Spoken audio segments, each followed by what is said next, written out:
time for a new dev update from me. And then the second part of this dev update, I wanted to touch on, I think I mentioned it as something that might be impossible in the last dev update.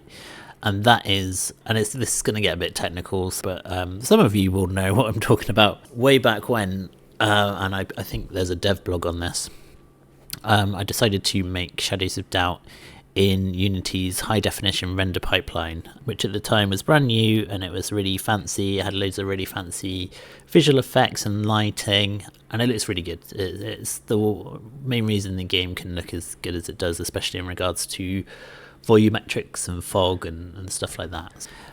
With the kind of idea that Unity were going to constantly improve on the HDRP package, which they have, to be fair, but perhaps not quite as much as what is now known as the Universal Render Pipeline, which is the alternative. That's just because it's way more performant. I don't know what Unity's plans are, but it kind of feels that they're aiming to have URP as the only pipeline, or certainly like the main one. We're looking at converting the whole project to the Universal Render Pipeline. So what that would mean is that, what we're hoping for anyway, is that we can achieve a big performance boost by doing this. What we won't want to do is sacrifice any visual quality.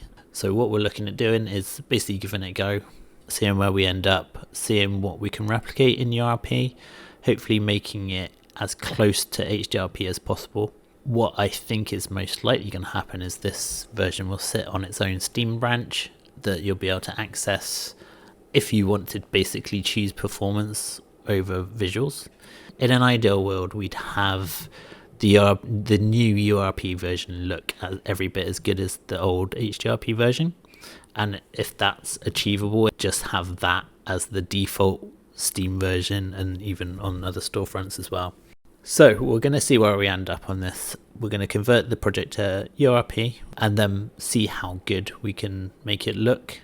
And hopefully, or almost certainly, this will carry some hefty performance benefits.